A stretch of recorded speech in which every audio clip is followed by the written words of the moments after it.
सत्ता पक्ष जिस तरह से लगातार विपक्ष पे आरोप लगा रहा है कि विपक्ष जो है वो सदन को चलने में सहयोग नहीं कर रहा है और सदन चलने नहीं दे रहा है। जेपीएससी के मुद्दे पर आज हम लोगों ने आदरणीय स्पीकर सर से यह आग्रह किया कि भाई अभी सदन चल रहा है और किस तरह से नेता सदन के बाहर जाकर के जेपीएससी जो अभी सबसे बड़ा ज्वलंत मुद्दा है और जो पूरा झारखंड और पूरा देश जिस पे टकटकी लगाए हुए देखा है उस पर बयान दे रहे हैं। आप नेता सदन को इस बात के लिए राजी करिए कि वो सदन के अंदर आकर के इस विषय का वक्तव्य दे। हम लोगों ने इतनी ही मांग की कि ये सदन चले, हम लोग भी ये चाहते हैं और हम लोग पूरा सहयोग करने के लिए तैयार है, लेकिन नेता सदन को जो उन्होंने बाहर में वक्तव्य दिया है वो चूँकि आप लोगों के माध्यम से, समाचार पत्रों के माध्यम से ही वो खबर आई है और ये सरकार को पलटने में तो थोड़ा भी समय नहीं लगता है, क्योंकि वो कह देगी भाई औपचारिक रूप से हम लोगों ने नहीं कहा है।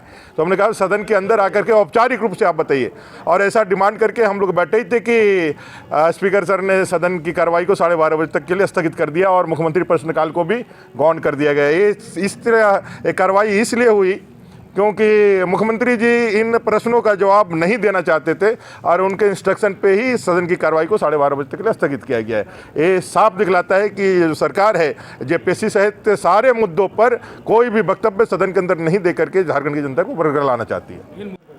कि जेपीएससी का विषय आज झारखंड प्रदेश का ही नहीं अपितु पूरे देश का आज महत्वपूर्ण विषय बना हुआ है। झारखंड प्रदेश के छात्र जो है आंदोलन लगातार कर रहे हैं।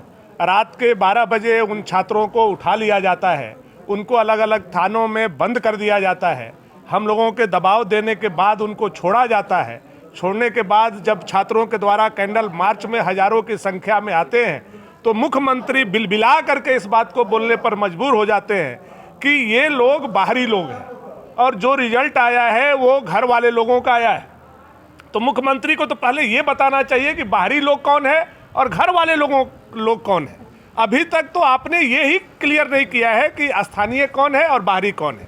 क्या मैट्रिक पास करने वाले लोग यहाँ के स्थानीय हैं? तो मुख्यमंत्री को सदन में आकर के यह बात बताना चाहिए कि जो लोग यहाँ से मैट्रिक पास करेगा वो स्थानीय कहलाया जाएगा। उसके बाद हम लोग समझेंगे, आगे की रणनीति हम लोग तैयार करेंगे।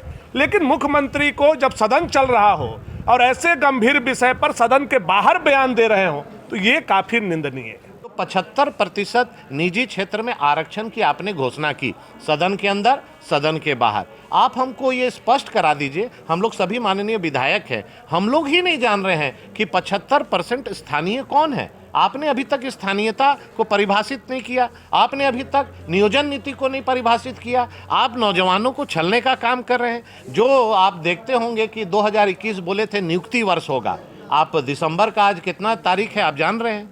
अंतिम दिसंबर में नियुक्ति वर्ष तो नहीं हुआ, छठवीं वर्ष जरूर हुआ।